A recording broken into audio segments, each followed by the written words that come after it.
Hi, my name is Becky Schmitt and my content area is chemistry. My lesson plan covers the topics of molecular and ionic compounds. The Colorado Department of Education standard being addressed is the following.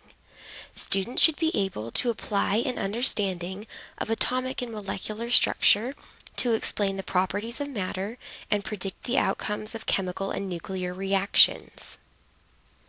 The technology standard addressed states that students should be able to demonstrate creative thinking, construct knowledge, and develop innovative products and processes using technology. By the end of this lesson, which will span the course of several days, students should be able to understand that atoms bond in different ways to form molecules and compounds that have definite properties. Students should be able to use characteristic physical and chemical properties to develop predictions and supporting claims about a compound's classification as ionic, nonpolar covalent, and polar covalent. Students will learn about ionic bonds, in which oppositely charged particles are attracted through electrostatic interactions. They will also learn about nonpolar covalent bonds, in which two atoms of equal electronegativity share electrons.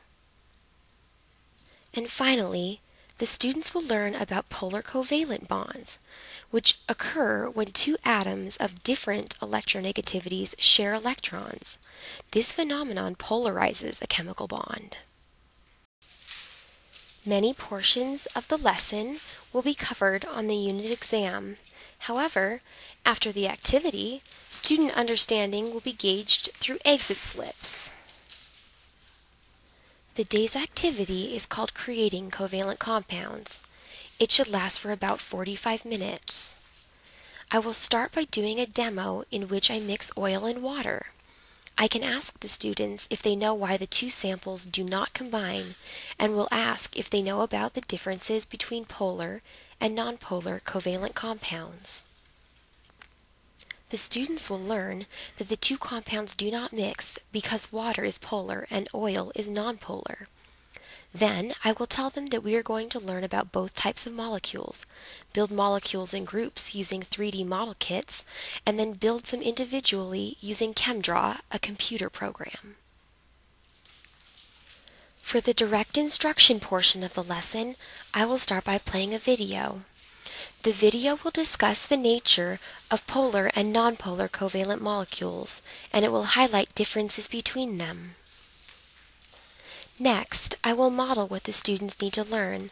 I will start by giving them a chemical formula, such as NH3, which is ammonia. Then I will draw the Lewis structure of the molecule, which is shown in the first box. After that, I will build the molecule using a 3D model, which is shown in the second box. Using the model, I will show them how to tell if the molecule is polar or nonpolar covalent.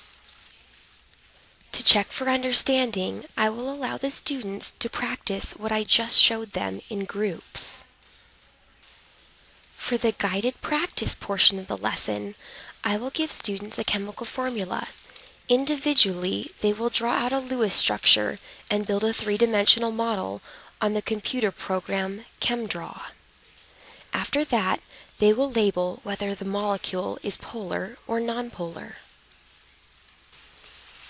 For the independent practice portion of the lesson, I will give students 4 more chemical formulas. They must draw the Lewis structures and build three-dimensional models using ChemDraw.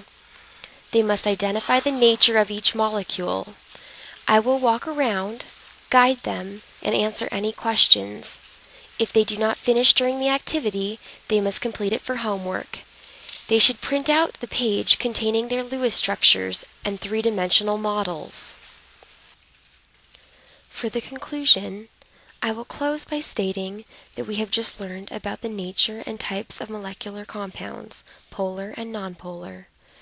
I can ask students to mention the similarities and differences between polar and nonpolar compounds. We can draw a Venn diagram to compare them. At the very end of the lesson, I will give students an exit slip. It will have a chemical formula.